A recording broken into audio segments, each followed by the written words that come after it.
but it was a podcast about manly things. Manly things. That's about as far as we made it. All right, let's do a little bit of sound check here. I'm solid. Yep. How about me? Oh, you're sounding good. Okay. So, manalizing is basically being vulnerable. Um, Male suicide rate is 3 to 4 times that of women. And the reason for that is that generally when women have an issue, they got 30 friends to go talk to. Right. When guys have a problem, we go to nobody. We stuff it in, stuff it down, and it comes out like vomit at the wrong time. Yeah. From my point of view, you're one of very few guys that I know who doesn't have an obvious set of problems. Oh, I got plenty. So basically, the idea is that whatever those issues are, if you're willing to bring them up, obviously you don't want to end a marriage. But if you want to bring them up and talk about what you did right or wrong, what you learned from it, then and help the hopefully million guys that are going to be listening to it who have your issues. Yeah, no, that's great. That's great. Well, and it lines up pretty well with what we've been working with some of our coaching clients on, which is like, what do you do when you start feeling upset or frustrated, or when problems start to become, you talk about how we just like push them down or push them aside, and then eventually everything just boils over. Right? Well, one of the most important things, and I think the reason that we're not having more obvious, external issues with like depression, anxiety, suicidal tendencies, that sort of thing, can really be boiled back to or distilled down into how we manage emotions from one day to the next. There's like, just like you have a regular routine for grooming and personal hygiene, you have to have one for emotional hygiene as well. Oh, interesting. Like, imagine just clearing out stuff as it builds up, right? Oh, I think you better stop talking about that because I want to do that for real. Okay. But yeah, I'm happy to share. We've got all sorts of interesting problems. This has actually been probably the hardest year of our entire lives. Easily.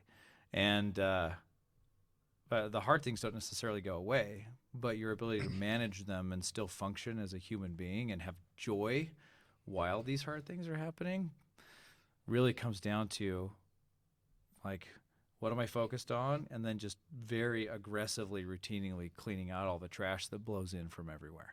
Oh, okay. Well, this is good stuff already, so I better get it on camera. Yeah, let's do it. Okay.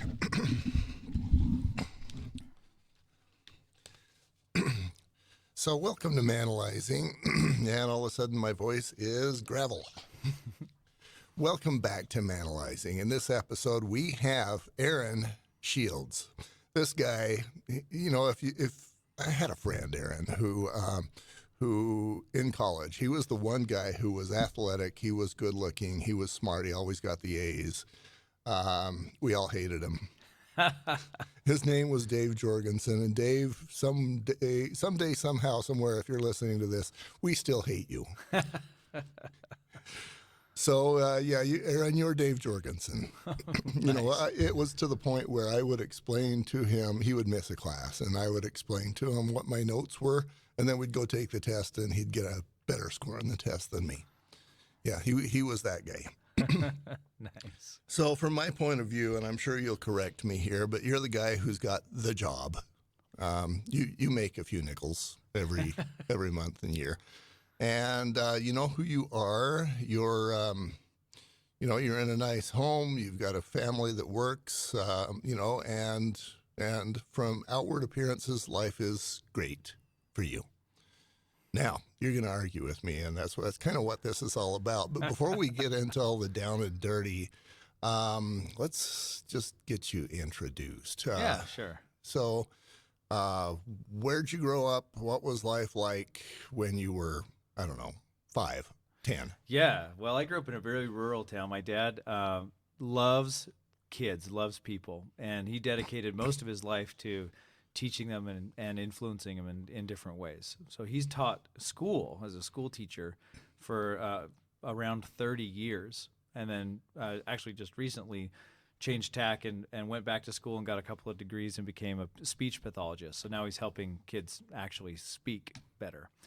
But he's always been involved with kids. Now, the downside to being an educator in Utah is that it's not maybe the most lucrative career. We did have a couple of nickels that came home, but I still remember, we grew up very, very poor. And where did you grow up poor at? Mostly in southern Utah and central Utah. So we grew up in Kanab for starters. Okay.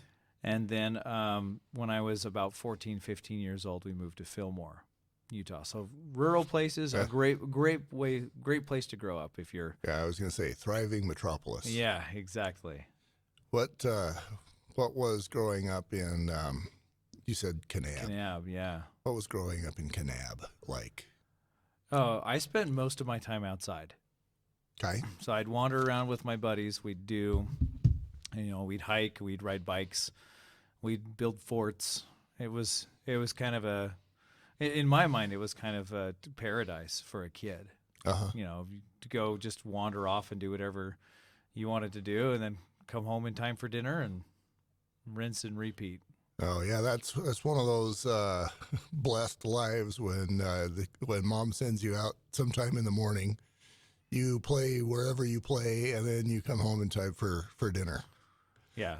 And then she has to yell at you to get you. Yeah. That's the life I think everybody wants, or everybody wish they could have. I did a flavor of that. We played kickball in the street, but yeah, my mom still had a pretty good idea of where I was. So,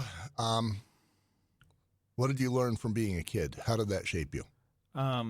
Well, really, I have my parents to thank for most of where I've come from today, because from a very, very young age, they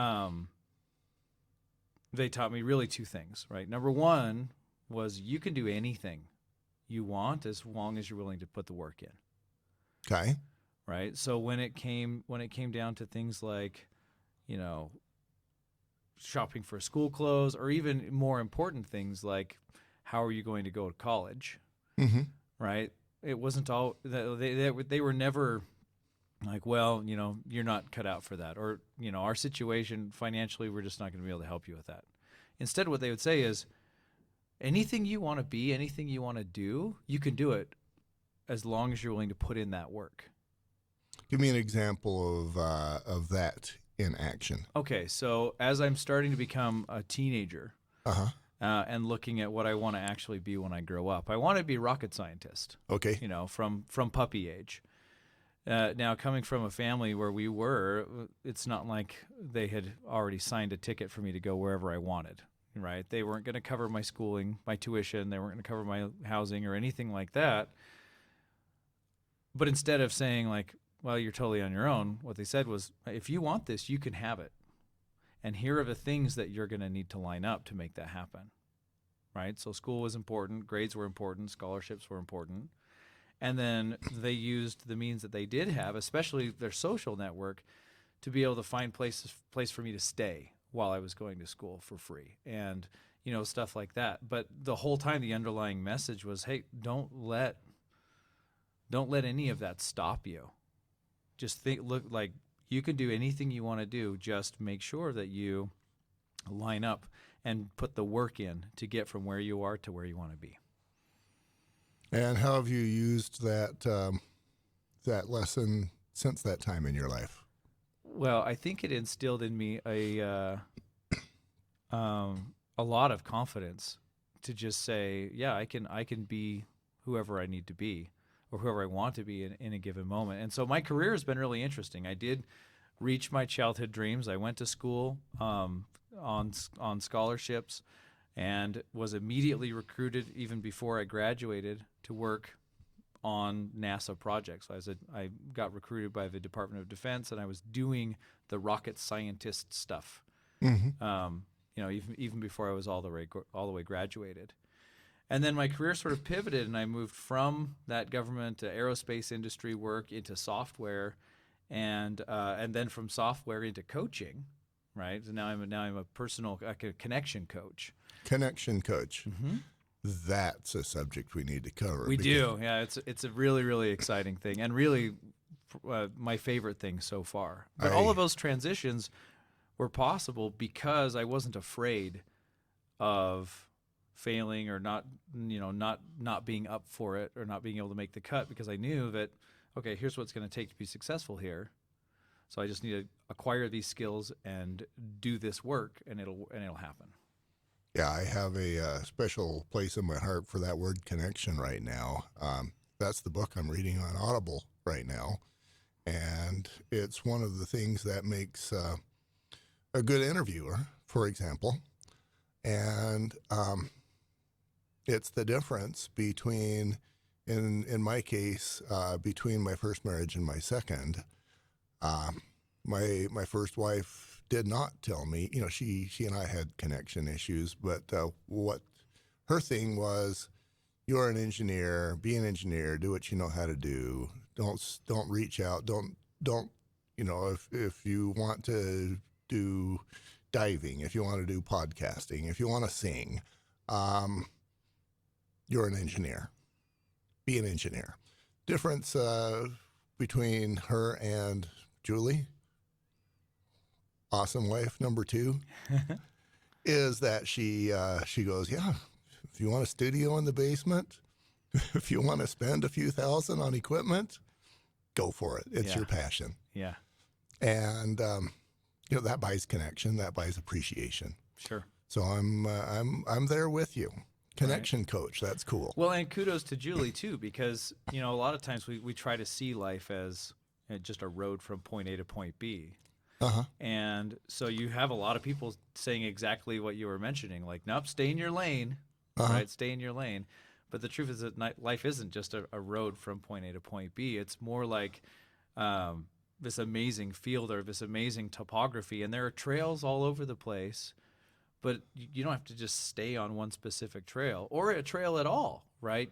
Like, you can go hiking through the weeds. Exactly. If you want a bushwhack, go for it. And I feel like that's a really important aspect that we sometimes miss out on if we're too focused on whatever our lane is. Your parents gave you confidence to do anything because they told you if you want to do something, do it. Yep, exactly. Have you modified those words with your kids? How do you do that with your own kids? Same message, right? And my family situation is pretty interesting. We have 6 kids. I grew up in a family of 6 kids, so there's a lot of similarities there. Our kids are not your typical kids, right? They're all really gifted intellectually, but also really challenging. We've got autism that we're dealing with. We've got behavioral challenges. We've got genetic disorders that end up causing us a lot of extra stress and lots of doctor visits. And so in reality, my kids are not going to be things like professional athletes or, pop superstars. Right. Right. Some of those things are probably off the table. But instead of saying you can't, we do a lot of what Julie does with you, right? Well, what's your passion? What do you love to do? What gets you excited? And let's work on developing some skills and talents there so that with that passion and excitement comes some expertise where you can actually reach out and serve people. Because really, like, winning in life, both financially and otherwise, really comes down to the number of people you're able to serve and help and your unique capabilities in doing that.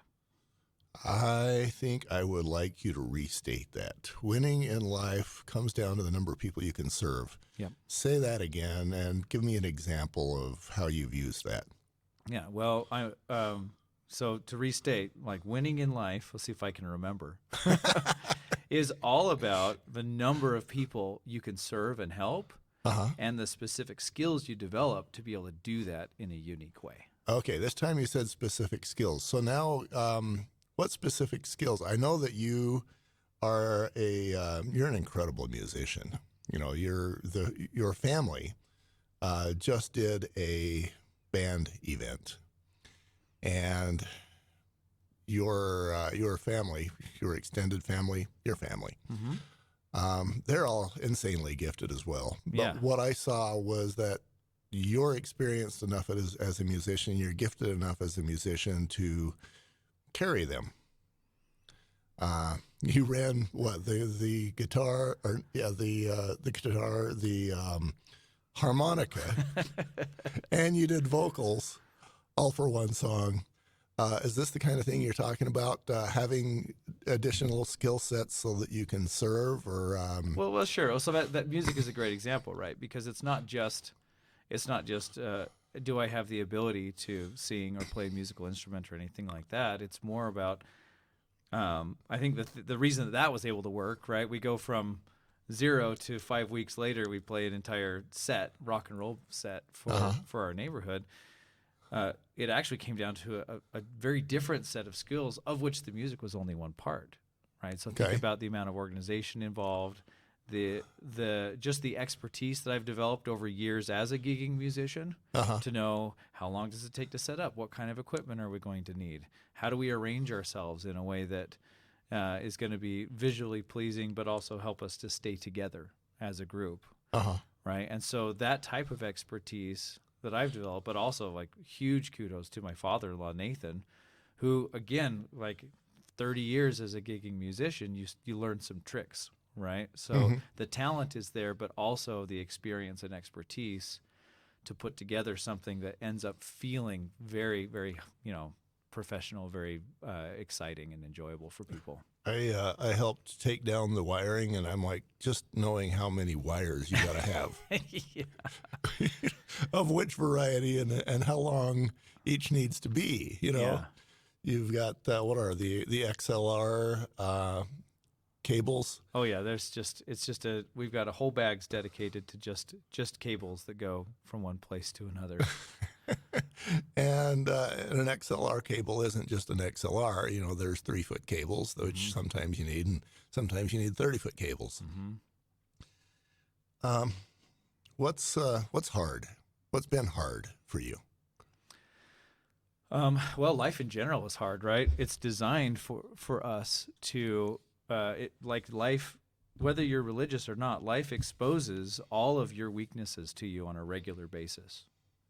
Okay. And you can choose at that point whether to say, well, life just sucks and it's hard. And go back into your cave and just... Right, and kind of hide from that. Or you can see it for what it really is. See, I feel like life is kind of a coach, right? Where you're playing the game, you're doing what you think you like. You're doing as much as you can right. And then you have a coach that comes and says, all right, I noticed your form was off here. Let's see if we can work on this thing. Let's see if we can work on this other thing. And life does that for you in a very natural way. So if you have anger or temper issues, for example, you're going to find yourself in situations quite often where that is tested, especially if you start working on it. Tell me a story. So, okay. So as I started transitioning from like software-focused professional to a connection coach, one of the single most challenging things for me was the realization that you never really become an expert in that area because you are always dealing with, your own challenges, your own struggles. And that the expertise is more along, okay, what do I do when I reach these challenges? It's not, now I don't have these problems. It's, okay, like, problems are part of life, and now I at least can offer some advice and help on how to handle those problems when they come up. So here's a fun story. Okay. One of the challenges that I have grown up with is also one of my greatest strengths. Right? So I tend to pick things up very quickly, and I'm able to focus very, very laser focus on things that I care about, things that I'm passionate about. So that can be software, it can be engineering, it could be climbing, rock climbing or music or anything like that. But with that comes a challenge where I also tend to be very dismissive of people who aren't that way. Uh-huh. And so I end up coming across as very, Cold? yeah, like almost unfeeling. Like I just don't care about other people's feelings. Right. Right. And so a lot of times when I start to feel overwhelmed or stressed, the general feeling that I have is something like no amount of effort that I put out, Mm-hmm. regardless of how, whether it's world-class effort or not, can compensate for everybody else just sitting around and not helping me.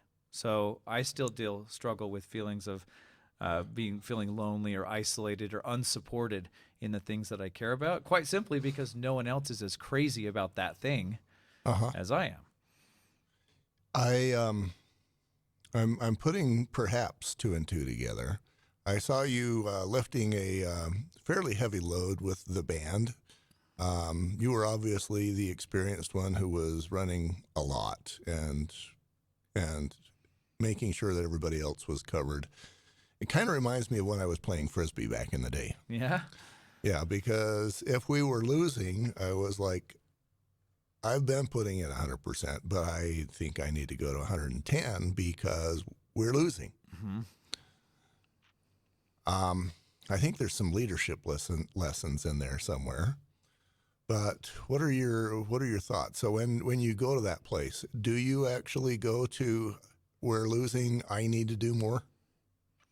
Oh, definitely. Especially as sort of the breadwinner for the family, Mm-hmm. right? Like if things are hard, like for example, when we started, my daughter has a really difficult condition to even diagnose, but it has to do with her ability to just eat food. And anytime she does eat, she gets a horrible stomach ache. And we're having a really hard time even figuring out what's going on inside her. Is it a structural problem? Is it physiological? Is it psychological? Is it some weird combination of all of those things? So right now we're spending, probably 5 hours a week in doctor visits trying to figure out what's going on and try and help her live more of a normal life, right? That involves lots of testing, lots of hospital time. What does that do to you?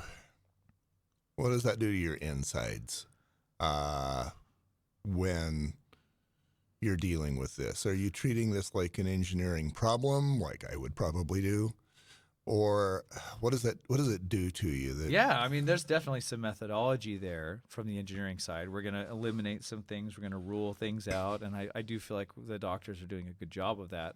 But emotionally, it's a completely different side of a spectrum because with her struggling with this, my wife is doing all the doctor visits, trying to be sort of the companion and the nurturer of it. She's naturally very good at being, Mm-hmm. but that leaves some gaps at home, right? Not Tell to me mention about the those additional, gaps. well, there's also obviously the additional cost of all of his treatment. Right. And so finding, like, it's kind of my responsibility to try and figure out how to cover those additional costs. Okay. But then there are costs at home as well. We've got 5 other kids that still need love and attention. Right. Right. And we have a household to run. And again, with some of the things that we deal with at home, we have basically 5 adorable little Tasmanian devils running around just and our house is in a constant state of chaos, right? Uh-huh. So for a person like me, to which order is so important, I have to really watch myself for that inward focusing feeling that you were just describing with Frisbee, Garth. Like, Uh-huh. it can't be, ooh, these are problems. I need to just shove everybody out of the way and solve these problems myself. That's my natural tendency, right? Like, everybody get out of here. I just got to put this together. Uh-huh. Right. And I think the leadership lesson that you alluded to is like, well, you can do that, but you only have so much capacity as a single human being. Even though that capacity might be amazing, it's still only one. Yeah, that's management. That's not leadership. Yeah. And I am going to guess that that when you're in that place, you're shoving stuff down emotionally.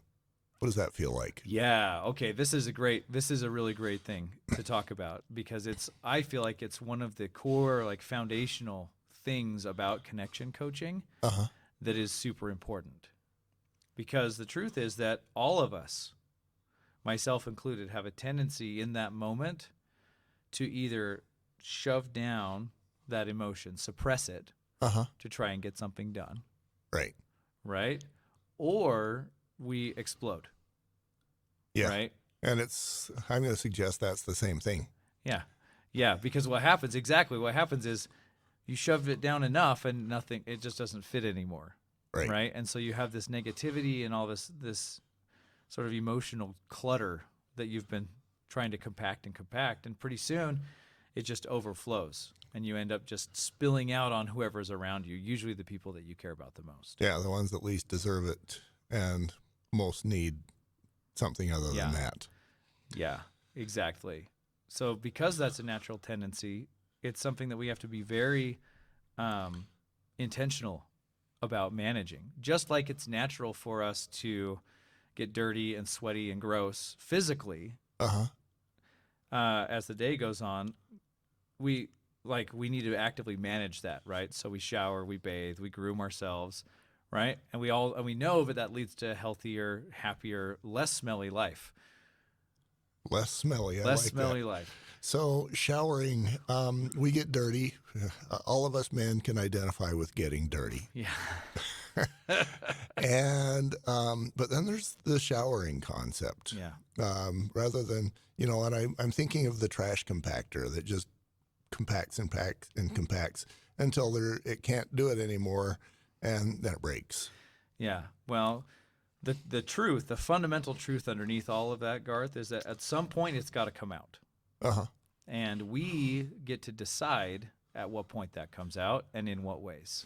Yeah. So now I'm going from trash compactor to shower. How do we go from breaking as a trash compactor to I'm going to call this an emotional shower. Yeah. Perfect. And we kind of talk about it in terms of emotional hygiene, right? Which makes sense.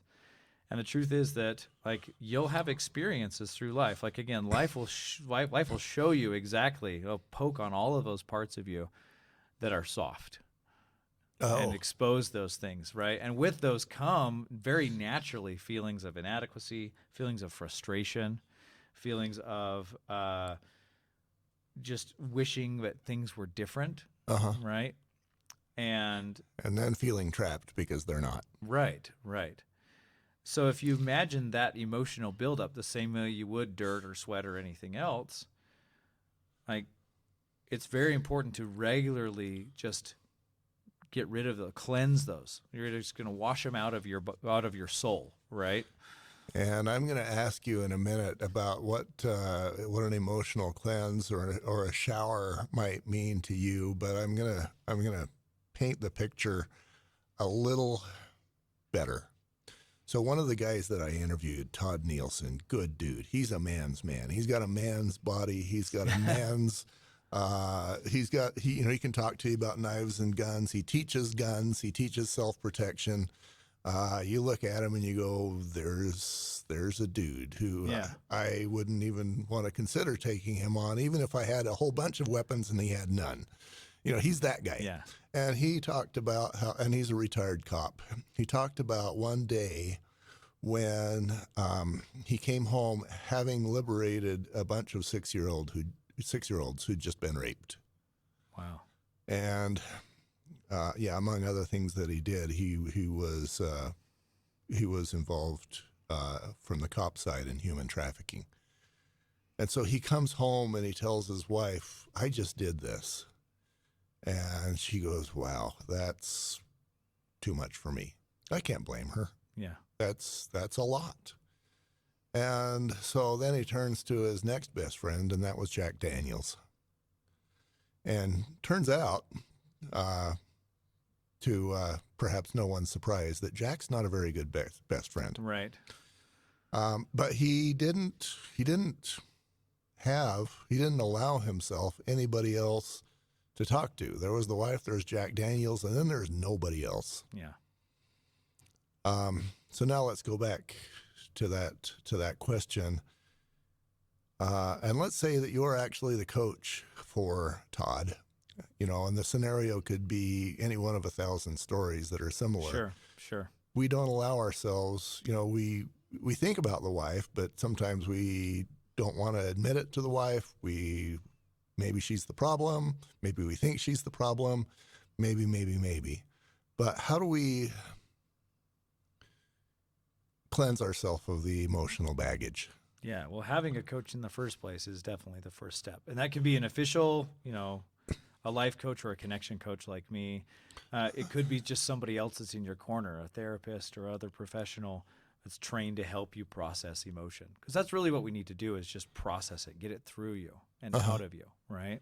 So in a situation like that with Todd, I would probably be focused on, okay, well, rather than forcing all of that emotion down, let's unpack it a little bit and allow ourselves in this safe space to experience some of that emotion as part of letting it just kind of come through us, right? So a lot of times that ends up we as human beings, we're made to emote, right? A toddler throwing a tantrum is a very natural thing. And as we grow up, we are trained out of that. Yeah, we are trained out of it. Don't cry. If people see you cry, then you're X or Y or Z. Right. Or people say, hey, you're fine. And that's supposed to magically repair any damage that has been done, over the course of your entire life. And it's just not, fundamentally, it's just not true. Right. So the first thing is to have a space, somebody in your corner where you can express that emotion in whatever way makes sense to you. If you're not a very emotional person, then it might mean just journaling or just writing out, how it went, how you felt, what it was like, right? And a lot of times that's one of the first go-to things that we do for people managing big emotions. And it can be in a scary, police officer type scenario. It could also just be, I'm a single dad and it's hard. And sometimes I think things about my kids that I know I shouldn't say to them, so I'm going to bottle them up. Well, what happens is eventually it just comes out on them anyway. Yeah, at the least appropriate time. At the least appropriate time, right? And so what we want to do instead is release that in a controlled environment. How have you done that? I write a lot. I do a lot of writing. In fact, I have kind of two journals. One of them is the things that I want to remember, and the other is the things I want to forget. That's awesome. It's really, really nice. And they're even color-coded. So the things I want to forget is a yellow notepad, paper. And I write that stuff down, and it can be as gross or dirty or angry, whatever. I'm just pouring all of that negativity into that paper. And when I'm done, that paper goes away. It's destroyed. And I'm not talking like I throw it in the garbage. Right. I tear it up. Sometimes I'll go outside and I'll burn it, put it in the fire pit and just watch all that go away. And then imagine it's a very real feeling. If you've poured all of that negativity into that object and that object is being destroyed in front of you, there's a very real emotional release that happens as well, as that just goes out of your life forever. Your daughter that has the stomach issues. Yeah. I would imagine, because I would do this to myself, that you've probably told yourself that there's something wrong with you because genetics, that she's got this issue, she's in pain because you. What does that look and feel like? Yeah, so same story. And again, there are different ways to do that. Sometimes it's paper. Sometimes, so the other day I got really frustrated at because of some situations that I was dealing with professionally. So not even the family. Right. I ask people to do stuff, they don't follow through. I end up on the hook for it anyway, and the thing falls apart. So I get real frustrated. Well, I wasn't feeling very righty at that time, right? I didn't want to sit down and express all my feelings that way. So what I did was I stepped out of my office. My office has a door straight to the outside. So I stepped outside and I just started picking up rocks We got plenty of rocks. Our yard's not finished yet, so I got lots of rocks. And I picked up a rock, and I just let all of that frustration go into the rock, as much as that rock would hold, and then I just chucked it as far as I could across the yard, into the vacant field like next door. Oh, now you're touching my weirdness. Right? Because me and rocks sometimes communicate. There you go. Well, I think that we should be really careful before we discount things like the nature of our connection to the world around us. That includes people, but also things, objects, plants, animals, even the earth as a whole. There's a lot more connection there than I think we have the sensitivity to appreciate. There is the scripture in the New Testament where Christ was saying, if you do this, even the rocks would cry out. Right. So that brings the question of, do the rocks have some form of life to them? Yeah, well, I could talk for hours on my opinion there, but I do feel like, okay, so back in the day, in medieval times, it was really hard to do something like central air. So what they would do to help people stay warm is they'd heat rocks up in the fireplace, then they'd carry the rocks to bed in sort of a container, right? And then the rocks would keep you warm overnight as they gradually release that heat. So I kind of picture the same thing happening with other emotions, and anger, for example, can feel very hot. Right. Right? So if you could imagine just pouring that up and then chucking it out somewhere where it's not going to do any damage and allowing it to dissipate over time, that's kind of how I picture that emotional exchange. And I'm going to hit this quickly and then walk away from it, but maybe it's possible that the rock can actually take some of your stuff. Yeah, I like I said, I feel like if we were more sensitive to the nature of the world around us, we would learn all sorts of things that right now we just maybe brush off. So, hardest thing in your life that you can talk about, what was it? Oh, man. So many options. No. It's there was a really big pivot point in my life in 2012. Okay. So I was your school was always kind of a walk for me. I was very naturally gifted at a lot of things. And I kind of saw myself as the smartest guy in the room no matter where I was. Well, which was probably true. Well, it depends on how you measure it, because from an emotional intelligence perspective, I was definitely not in the top, 80%. Okay. So, it's 2012. I've been in my career as an aerospace engineer for probably 6 years at this point. And again, used to being right more often than not. And I traveled with my wife across the ocean. We went to Sweden, where I had spent some time as a missionary. And we were visiting in the home of a really good friend of mine that I connected with really strongly while there as a missionary. So we're staying there for a few days. And after about 2.5 days, this friend of mine says, "Look, I don't know how else to say this, but you've got to leave right now. And I never want to talk to you again." Well, and before I knew it, we were standing with all of our suitcases in a foreign country, just kind of wondering what in the world happened.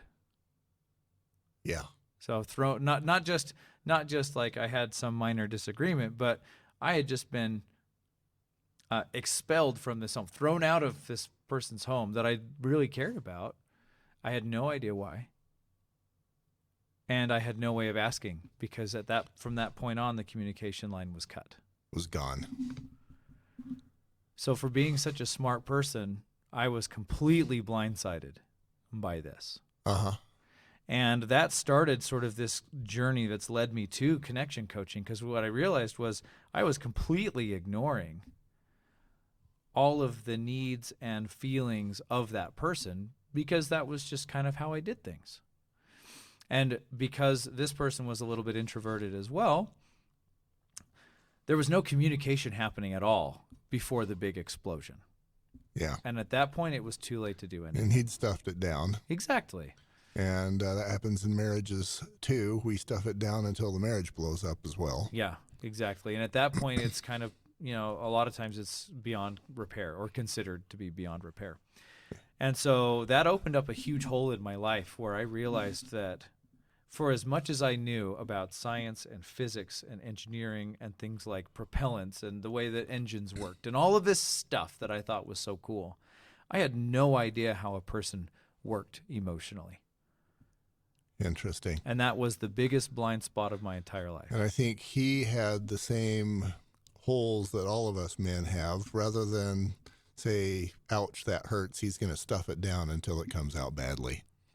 Same thing. And he had nobody to talk to, even though you were his friend and you were right there and you were invested in the relationship. He couldn't do it because he wouldn't allow himself to.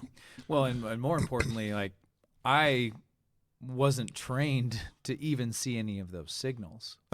Right. So even if I had sensed something like frustration or whatever, I wasn't equipped to know even what to do about that. So apart from being overly dismissive of those sort of things, I also just didn't do a very good job of reaching out and actively working on that connection, that relationship. We were more just co-located than we were spending time together. Interesting. So that was the hardest event of your life that at least you can talk about without messing up relationships that are close to you. Well, I got to say, like, my close relationships, I really treasure. And there are hard things about every personal relationship because people are fundamentally flawed. The human condition is one where we have foibles and things that cause problems. We're supposed to be flawed. Let's take that one then. That's the hardest moment in your life. What did that do to you? Well, you can imagine the identity crisis that I had in that moment. Oh, I don't want to imagine. I want you to tell me all about it. Like, so we were standing at this hotel. My passport had been stolen on this same trip. So it was just this perfect storm. Mm-hmm. We had nowhere to go. We're standing in front of some random hotel in Stockholm. I've got my bags. My wife is next to me. She's, I don't know, 4.5 months pregnant or something at this time with our third child. And I didn't have the answers.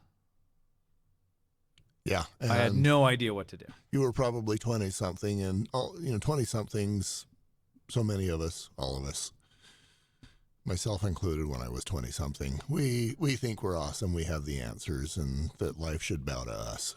Yeah. And then we find out later that that's not the case. Right. So I felt this overwhelming, like I felt very deeply, and perhaps probably for the first time, like an utter failure. Because despite all of the achieving that I had done up to that point, I had something explode. It wasn't even good enough for you to stay in a friend's house. Yeah. Utter failure. Okay. Why was that? I want to make sure I get the words right on this one. How did it serve you to go through that? Yeah, that's a really good way of looking at it. Because like we talked about earlier, Garth, life has a way of poking at these soft spots, right? Exposing your weaknesses to you. And sometimes those are really painful experiences to go through. Yes. But at that point, I feel like we have a choice to make. We can either try to deflect that lesson. We can excuse ourselves. We can blame other people. Pack it down. We can ignore it, right? Suppress it. We can do those things. That's a choice that we can make. Uh-huh. Or we can accept that lesson and we can decide what we're going to do about it. And thankfully, in that moment, instead of saying, well, it wasn't even my fault, like, I didn't know what was going on. I had there's no communication happening. Communication's a two-way street. Like, why didn't you tell me that you were upset or frustrated and I could have done something about it before you just, that's right. A very, very common, especially now we're being trained, I feel like almost, to take our personal failings or the problems that we contribute to in some way, and then foist them on other people and make it their problem. Yeah, and if ours. it's their problem, then we don't have to do anything. Exactly. So we give up our responsibility, but as we do that, we also give up our ability to make any meaningful changes. There's a book about that, Jocko Willing. It's called, I'll think of it. But basically the idea is if we're not willing to take ownership of the problems around us, then we can't solve them. So I can see, especially I can think of people that I have known in my life who would have said something like, well, he's Swedish. I don't know what his rules are. He's on drugs. He's a mess. He's, he's a lunatic. I wasn't really that good a friend with him anyway. Every Swedish person on the earth is weird. Yeah, well, and it gets more complicated, Garth, because it wasn't a he, it was a she. So there you go, like a whole new dimension of problems. Yeah. And instead of being a native Swede, she was an Iranian immigrant. Okay. So culturally, I am totally out of my depth there. So now we can blame things on Iranians. We can blame things on women. We can blame things on Swedish. Yeah, we can be we can be very dismissive, right? And the world offers us so many opportunities to blame other people for our problems. But as we do that, we also give up our ability to do anything about it. Right. And what did you learn from it? What did you do about it? How did you gain? Well, that is the first moment where I decided to start investing in what they call emotional intelligence or EQ. Because remember, I can do anything I want. I can be anything I want if I'm willing to do the work. So it was just a matter of finding, a way to educate myself on that side of the house, right? To start learning about how people work emotionally. How do I connect with them? How do I detect? So I took body language classes. I took courses on communication, active listening. I hired my own life coach. And so through various means of personal, professional, and spiritual coaching, I was able to start putting together these pieces and get a more holistic picture of what a person really is like. Yeah. So here's another question I gotta ask. So you're working at a big firm. You're the big boss. You make big money. You're the big guy. Why would you? I don't want to say walk away from that, but I'm going to say walk away from that to become a connectedness coach. Well, remember, this, like what I mentioned before, I really believe that being successful in life is about the number of people that you can serve. And the success that I've had in the software industry has served a lot of people, but it was very indirect in nature. Right?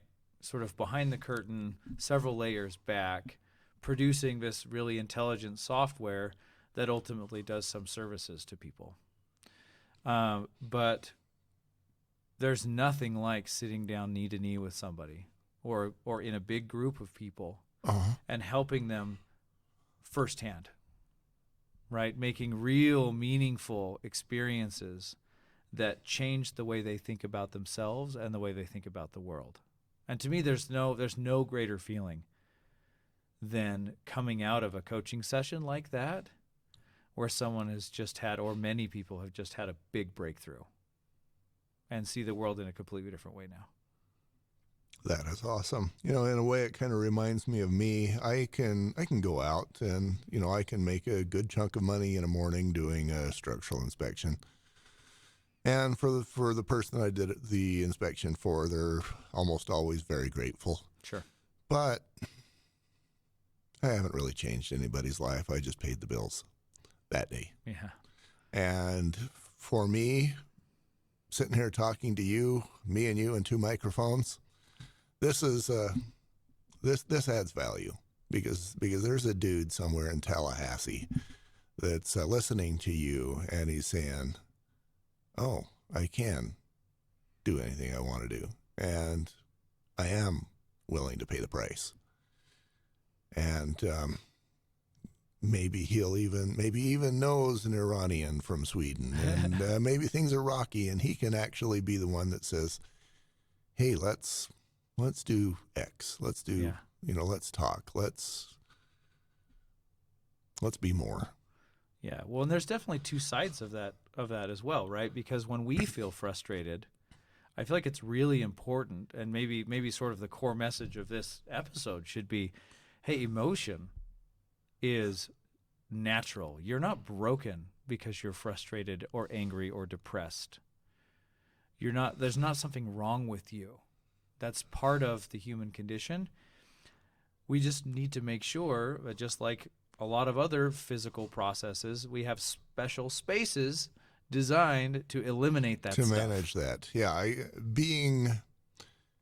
think the people who are most broken are the ones who can't or don't talk about their issues. I think of some veterans that I know that are unable to talk about wartime experiences. And even when I was around them at 6 years old, I could tell they were emotionally broken, because they had deep, dark stuff that they could talk to nobody about. So I guess for me, it's the people who can't or won't let stuff out. They're the ones who are broken. So I guess my moral for this of the story for this episode is, don't let that be you. Yeah. Find a way, find a rock, find a piece of paper, find I'm going to say ultimately, ideally, a coach or a friend who will listen. Yeah.